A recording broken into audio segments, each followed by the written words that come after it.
The Open Hearth is a place for men to come and, number one, recover and become a part of the workforce.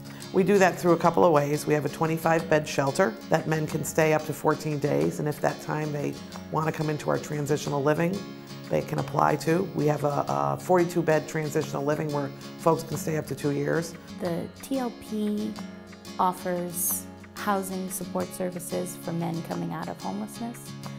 We offer basic services: housing, food, linens, showers, laundry services, just a base of support so somebody can get his feet back under him and develop and move toward the goals he's set for himself. The ultimate goal being self-sufficiency. We also have a floor that is funded through the Department of Corrections that men stay anywhere from 120 days to 8 months. When their sentence is up, they can leave, or they can come and live in the transitional living, which is really a goal. All of this, though, based on recovery and the ultimate goal of employment. And we do our employment through work therapy here at the Open Hearth. We have a wood yard where we not only produce great firewood for sale, but men also work at the wood yard. They work in our facility in maintenance, they work in the kitchen, they work in our laundry.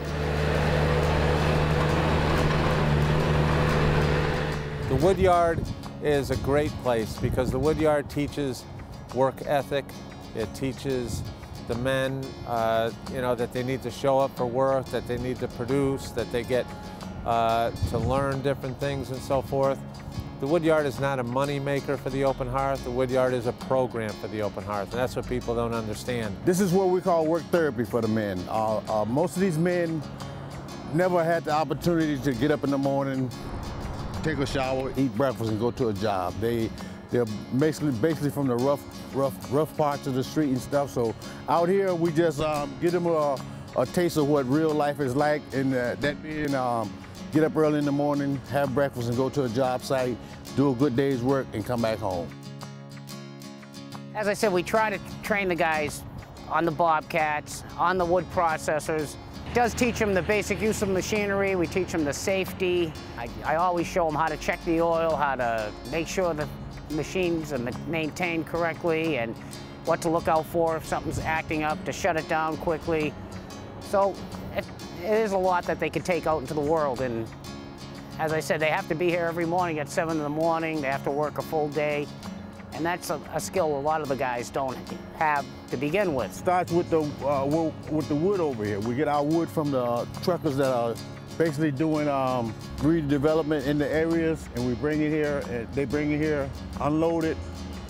We take it from over there, put it on our processors, cut and splits it, let it season for all summer long. It will burn properly, and then we start our delivery season, which starts in about September, October. Most of our wood goes to residential homeowners. We have some wood that goes to customers through in the restaurant business and the food service business. And we also deliver a lot of wood to the state parks in the summertime for campsites. It's here for serving a good purpose. Myself, I came through the program.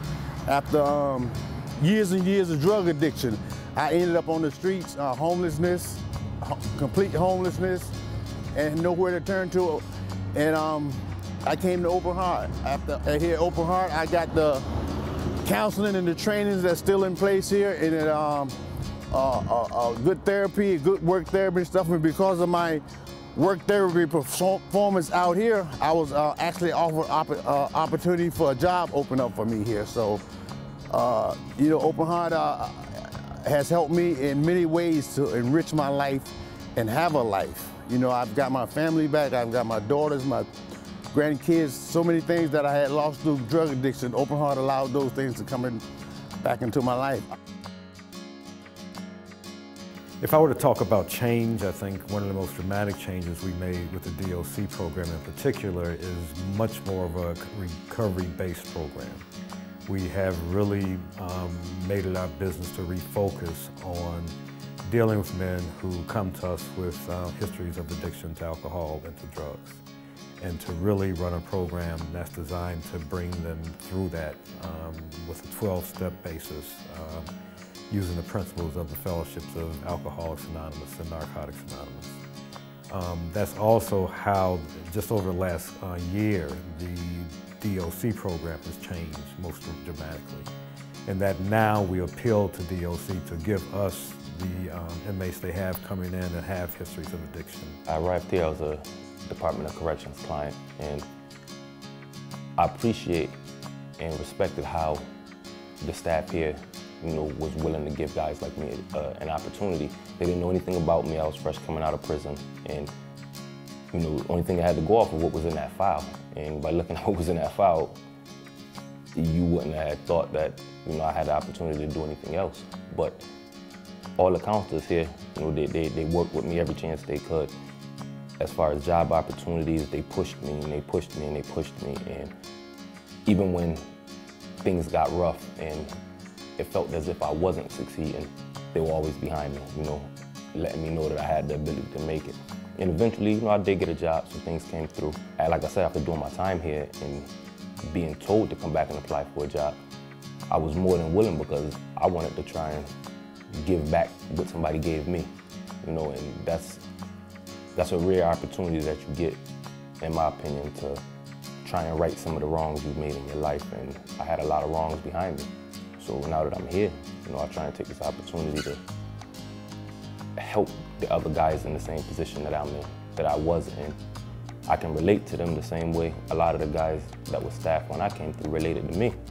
And now that I'm here, that's what I come here for. That's what I enjoy doing, is trying to show someone else that they have a different road that they can go. They don't have to continue to do the same things that ended them up in prison.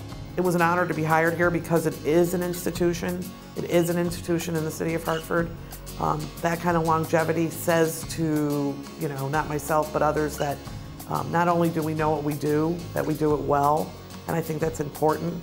I'm not talking about other folks who do what we do, but I know what we do and we do it well, and that really speaks to the board of directors and their commitment, but the continued commitment from the funders. So it's not only an honor to work at an institution that's been around that long, but it's also my responsibility to continue to run it. So it'll be here way after I'm gone and everyone else is, but that it will continue to be able to serve its purpose. Would it be nice to be able to say that someday it would outlive its purpose of housing homeless men? That would be the greatest goal. But if it still continues to be a need, we're going to do it well, and we're going to do it in the Hartford community.